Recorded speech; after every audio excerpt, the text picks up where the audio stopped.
spending time with her husband, friends, family, including her 12 grandchildren. In her spare time, she connects and celebrates with the women involved in motorsports, taking you behind the wall about their journey of life, racing, and how they juggle everything to make it all work. Welcome to Racing Girls Rock Podcast. Strap in, window nets up, the pedals are down, and when the green flag drops, we go.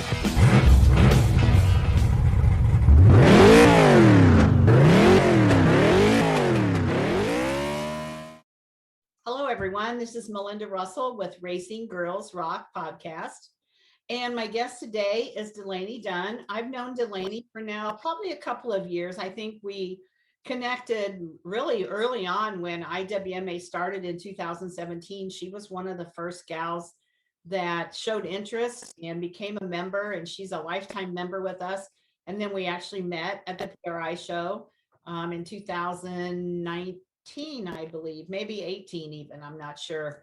The years are going by way too fast, Dalaney. So, but I wanted to have her on the podcast. I wanted her to share a little bit about herself. So we'll start with that. So Dalaney, introduce yourself. Tell us a little bit about you so we can get to know you better. Say hi, I'm Dalaney. I am a second generation racer from Otis, Maine. I'm currently 22 years old, started racing at 15 because I'm currently running in the cage runner class. My dad races in the modified enduros, and we've been racing together, I think 4 years, both of us on the track at the same time. So we've been having some fun. Yeah, it sounds like it. And I know you work a job, so tell us where you work. I work currently at Advanced Auto Parts as an assistant store manager. Okay. So thankfully I'm glad to have a good store manager that lets me go racing on Saturdays. Exactly, because that's probably a busy day at the shop, at the store, but yeah, that's good. So you started racing at 15 and your dad's a racer. I am assuming that's how you got interested in racing, was because of your dad? Yeah, he started racing a late model for a buddy of ours, and then I showed interest. We got looking at a couple cars, and then a buddy of ours was like, hey, I'm going to find you a car. You guys can just pay whatever I bought for it. And it ended up being a 1994 Honda Accord 2-door. Okay. So that car took a beating, and then finally got a faster car, and then a faster car. And then currently I'm running a 91 Acura Integra. Okay. All right. And do you race asphalt or dirt? Third mile asphalt. Okay. So and it's a fairly flat track. Okay. So where is that track? What track do you normally race at? Speedway 95 in Herman, Maine. Okay. And how far is that from your house? 45 minutes, half an hour, depending on which way I go, because leave my end of my road, I can go like 3 different directions and still get to the track. So. Okay. So it's not far to go. I mean, some people I talk to drive 2 hours or more to go racing on the weekend. And I'm so spoiled here where I live. I have a track 15 minutes one way and 15 minutes the other where my granddaughters race. So we're pretty spoiled actually here in Michigan. We have a lot of racetracks close by. So when you first started racing, what was the thing that was the hardest for you to learn? Keeping my nerves down, because I was the one that was like, I would literally just putt around the bottom groove, let cars by me. And then once I got over the fear of cars passing me and actually going to pass cars, that was the pivotal moment. Okay. All right. And what kind of success, and it doesn't have to be a win, but the success comes in a lot of forms. So what would you say you've been successful at since you started racing? Because you've been racing now, 7 years or so? Yeah, I like to say 7 full years, because I've had a couple partial seasons, but 7 full years in racing in some way, shape, or form. I'd say opening day this year. It was just, my parents were in quarantine because they just got back from vacation. So they were in quarantine. So it was just me, my crew chief, and my best friend. And I ended up getting my first ever top 3 that night. Okay. So. Okay. Yep. But it it kind of sucked because my parents weren't able to be there, but they still got to see the Facebook Live and videos, and Yeah, that was pretty nice. that's pretty nice. Yeah, for sure. So are there other women that race against you or in other divisions at your track? I am currently the only full-time female racer on Saturday nights. There's one other, actually there's two other girls that race on Wednesday nights. There's Destiny Overlock, who races in the Stars of Tomorrow class, who is like the kids class, Okay. like 10 to 15-year-olds. And then there's Becky Elston Burns, who races actually against my dad in the modified enduros. Okay. So your dad races an enduro every week. Every week is an enduro? They call them modified enduros. It's a caged enduro class, but they're allowed to do like wheel tilt. I think they have a left side weight roll, but they can do a little bit more than just put a cage in a car and go. Okay. Okay. So yeah, they're like 20 lap features. okay. So when we talk about an enduro here in Michigan, that is a race where there might be 50 cars that start, and they start 3 or 4 wide, and it's the survival of the fittest. So if your car wrecks and you're not in danger, then you sit on the track until there's a flag and then you get out. But that's not what your dad does. No, we actually do full wheel to wheel 20 lap feature, 10 lap qualifier enduros. Okay. We do have I think it's 100 lap memorial enduro at the end of this month. We're not going to run in it, but we have some friends that are. So Okay. we're going to help them out. Okay. So enduro in your world and enduro in mine is a little bit different, but it's all racing at the track for sure. Pretty much. Yeah. So what's your favorite thing about being a race car driver? Being able to meet multiple people from all different walks of life. Because I actually got to experience my first ever road course race this year. I didn't race in it, but I got to go, and that was a full experience. So tell me about that. Where did you go and who did you meet? I went to Road Atlanta, right down in, I think it's right in Brazelton, Georgia, like right outside of Atlanta. And I flew in, and then about an hour drive over to the hotel, which is like 7 minutes from the track. And I got to meet with Annika Carter, who races in Spec Miata and also has a pretty sick looking Mustang. And I also got to meet Tracy Godot, who actually won the latest Intech trailer contest. So I got to hang out with them for a weekend, and it was pretty neat seeing the similarities and the differences from oval to road course. Yeah, absolutely. So now, what made you want to go there? And did you know these ladies ahead of time, or did you meet them for the first time there? I actually connected with Annika because last year I actually did my whole deck lid with stickers from other women in motorsports, and I actually reached out to her and we got talking. I'm like, aren't you racing anytime in June? She's like, she sent me the dates, and it was my weekend off at 95, and I'm like, guess I'll see ya. So I got to met her for that weekend, and we hung out, and it was a pretty amazing experience. Yeah, that's fun. So do you think you'd ever want to do a road course? I'd probably want to, if I could, like be like a co-driver in the passenger seat, but I'm not ready to be in the driver's seat yet. No, because that's a totally different deal.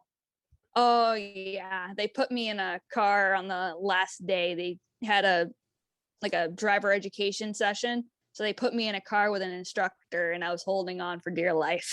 Okay, all right. What about it made you nervous? I'm not used to right turns. Yeah. I'm so used to just going left, and that track is actually mostly rights. So instead of me being thrown to the right, I was being thrown to the left, and I was holding on to the cage, trying to hold myself in the seat. Okay. All right. So I've never been to a road course. Well, that's not true.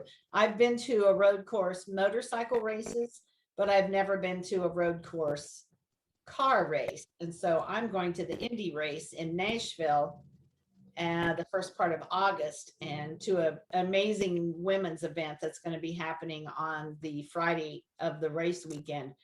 And I'm really excited about that because, one, I haven't seen Indy cars yet in person, and then obviously it's going to be run through the streets of Nashville, which is really cool. So I'm excited about that because I know it's like a totally different experience, but that's going to Yeah.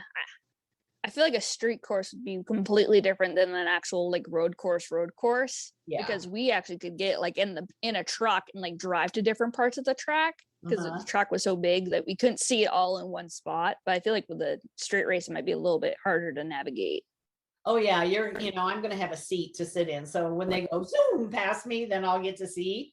Yeah. And the rest of the And then time, you'll wait. they'll have like the big screen TVs or whatever, so you can see what's going on. But yeah, I was never, when we used to go to Mid Ohio, and then I went to Road America to see motorcycle racing because my husband really loves motorcycle racing, and we love both of those tracks. But you just have to get used to the fact that you're only going to see them a certain part of the time. And then the rest of the time you have to look at the big screen, which is, what we did. And it worked out fine. And both of those tracks are amazing to go to a race at. But I like my little short tracks that I can see everything that's happening. But that's just because that's what I'm used to. Yeah, for sure. So Dalaney, how have you impacted motorsports by being a girl or sharing what you do with other people? How would you say you made an impact? There's one young Destiny who races in the kids class. Her dad actually came to me. She's like, you need to tell her what you're doing because she's still hesitant on restart, so she'll hang back. And I'm like, I just got over the fear that if something happens, I'm going to be right there. Because she's logging back to be like, I want to be, if something happens up there, I don't want to be caught up in it. I'm like, you just need to get over it. But mostly the little kids, like, we'll do autograph sessions on the front stretch. And I have like a big line of just young kids that are like, oh, I want to go see Dalaney. So yeah, because if you're the only one on Saturday night, then, that makes you even more special or stand out even more. With the kids and even with the adults too. So what would you tell a mom if she came up to you and said, my daughter thinks she wants to be a race car driver? What kind of advice would you give them? Start out in go-karts. I didn't have the ability to start out in go-karts because I started a little later, but if you have the chance to get them started in a go-kart, get them started in a go-kart. Yeah. And then maybe when they get a little bit older, maybe put them in like a 4-cylinder full stock car sort of class, kind of like what I'm running, because you have a little bit more of a metal bubble around you, so you bounce off things pretty easily. So exactly. What's your favorite? My little metal bubble? Go ahead.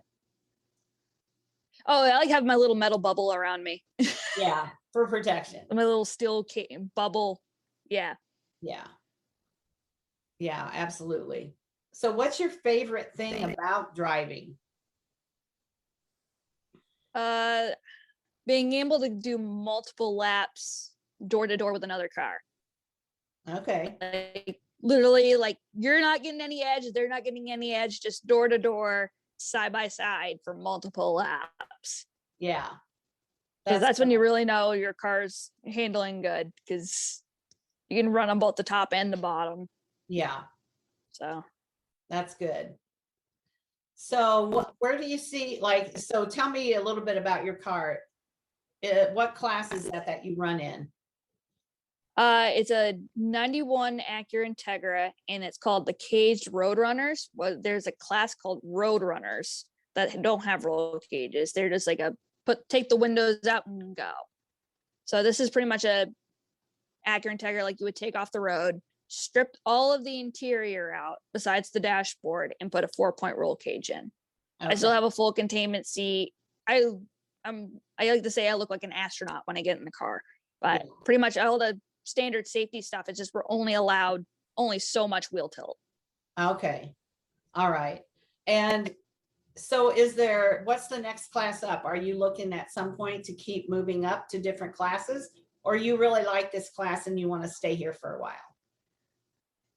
I say I like this class. Like, everybody that I race with says, like, you're gonna possibly like, I'm currently sitting third in the championship points, 1 point behind second. So it's like, if something absolutely like happens to the points leader, I have the chance of actually winning the championship. But currently it's pretty, I like this class. I like who I race with, and everybody's like, and it's a cheap, fun class. If I always say, if you're not having fun, why go to the races? If you're not having fun, what's the point? Yeah, absolutely. And if it ever stops being fun, then you know it's time to quit. Yeah. Yeah. So a less expensive class, which is nice because, you know, I go to the racetrack and I see these cars. Like my one granddaughter drives a template late model, and my other granddaughter drives a street stock. And, you know, then there's the 4 cylinders and the bird stocks and the zoo stocks, whatever they want to call them. But, you know, you can just see that as you progress up the line, the money also progresses, and it can be very expensive to race. I mean, any hobby that you do, if you really get into it, it's not cheap. But I just love being able to see gals and guys be able to go out and race and not have to mortgage their house or not be eating, you know, they're eating ramen noodles because they're racing. I want them to go out and race and just have it be a good part of their life. So it's good to know that there are classes like that out there for sure. Yeah. So what's your, you know, your most memorable moment was getting third, I think. Have you had any kind of like accidents or wrecks or anything that made you wonder if you wanted to go back out on the track? Last year, with like 3 races to go, guy came across the track, hit me. I went into the infield, slid sideways, went into like a hole because our track's on the inside. We don't have concrete walls, we just have dirt. And I went into a hole, and car picked up and I flipped. Oh dear. And I landed back on the wheels. And I'm like, is the car done? I'm like, my first thing was, is the car okay? And then I'm like, oh crap, I'm gonna have to figure out something to finish the year out with if I decide to finish the year out. And then I'm like, okay, we can see what. I'm like, I was gonna cut my losses for the end of the year right then and there. I'm like, I'm gonna miss the last 3 races. Yeah. But I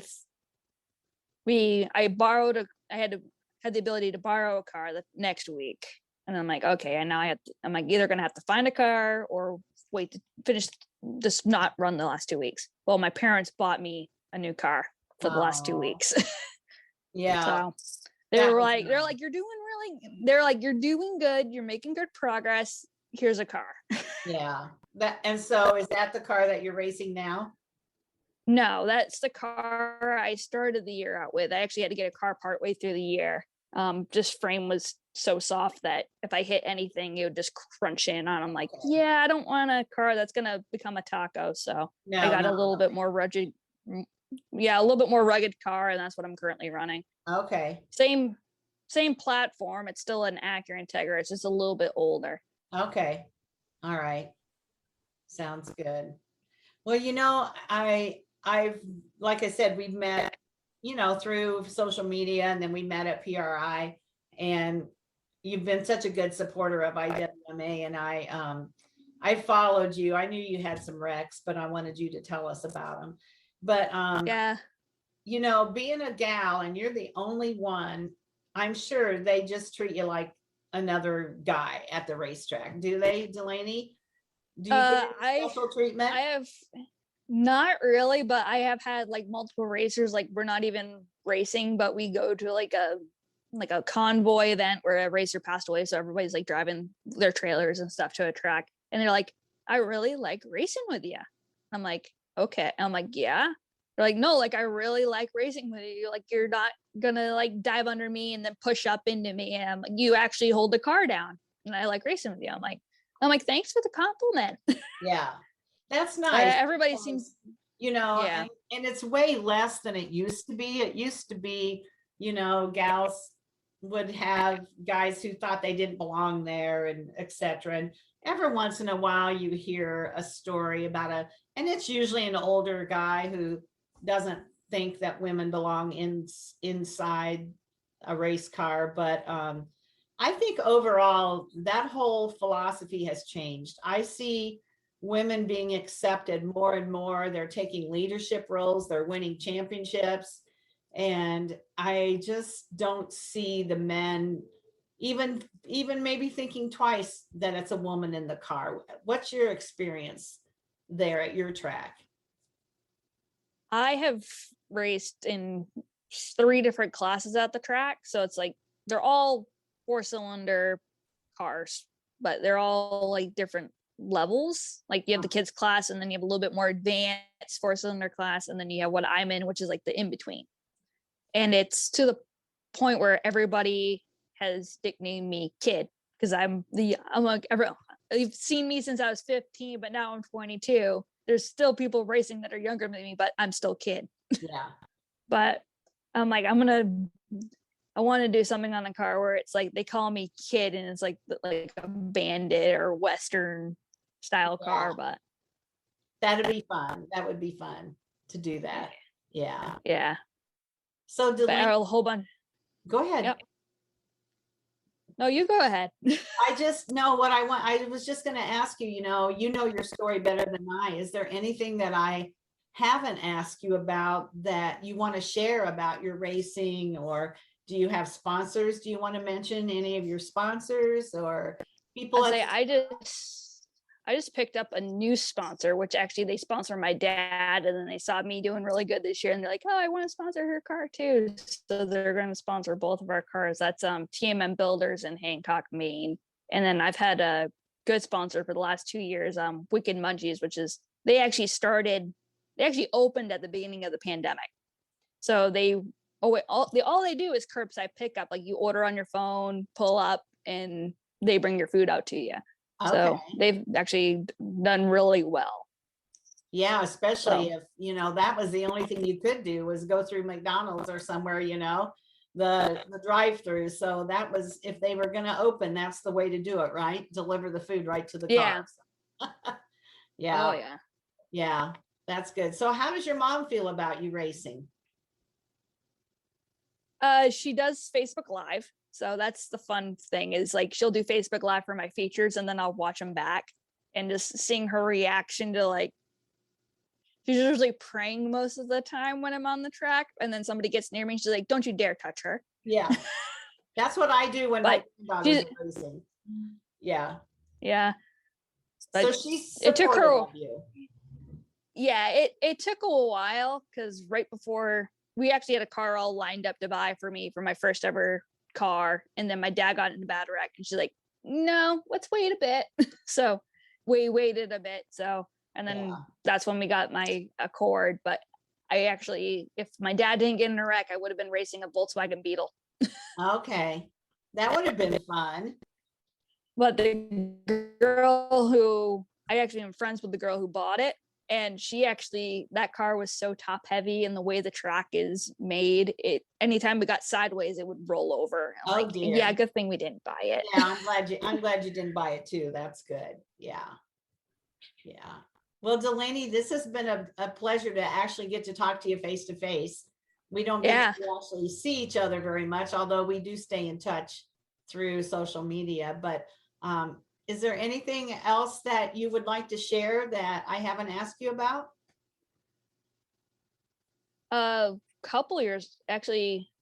I was already racing for 2 years, and then I was actually heavily bullied in school, and I'm like, okay, there's got to be a reason why I'm getting bullied in school. And then school got involved, and they're like, "Oh, let's get her evaluated and stuff." And then at 17 years old, I finally got my autism spectrum disorder diagnosis. So that's actually been another way that I've been able to connect with fans. Like they see the puzzle pieces on the car, and they're like, "What's that?" And I'm like, "Oh, I got diagnosed with autism at 17. It's a really late diagnosis for some people." And they're like, "What?" I'm like, "Yeah. For a lot more women, they get diagnosed later on in life, not as early as some guys do." So. Really? I did not know that. Yep, because they say women are better at masking. So they see somebody who's normal and they kind of mimic. So it's less likely, more women get diagnosed from, I would say, like mid-teens to like mid-20s is when they get their peak diagnosis. Okay. All right. So do you want to talk about that a little bit? I mean, obviously, I have a couple of family members. I know people that have been diagnosed with this, so I know a little bit about it. But does it affect you in your daily life or not so much anymore? There are some times where I get like overwhelmed with things, but thankfully my job is very nice enough to like give me like a break. They're like, yeah, you might. I'm like, do you want a break? And I'm like, okay. So they give me breaks when I need it, but there's usually like we've put like special, like I have to, like I always have to have my gloves off right before last minute before I get on the track because my hands get hot. Okay. And there's this little sense like I can't have the top of my suit velcroed. I have to have it tucked in because of the velcro. It's just the little itty bitty things that's like, if it's not right and I'm not comfortable, I'm not gonna drive the way I'm supposed to. So. Yeah. And that explains a little bit about why you were hesitant earlier on when you were driving. Yeah. Comfortable. And so now that you have been diagnosed and you kind of know what you're dealing with, and now you've got more experience too. And so you become a better driver, through all of that, which is also, and it's good that you are willing to share that with people and share that on your car because, it's there, you're not the only one that has it. And there's other people that might not be as comfortable talking about it. And when they hear you and they see you, then that makes them more willing, I think, to share and maybe even come up to you and say, oh, my daughter has this, and look, she's racing a car. And so it's an encouragement to kids that they can do whatever they want, no matter what. Yeah, it's been pretty amazing. There's a little girl who races in the go-karts that run during the Saturday mornings at the track. And when I got top 3, she's like, we have to go get a picture with Dalaney.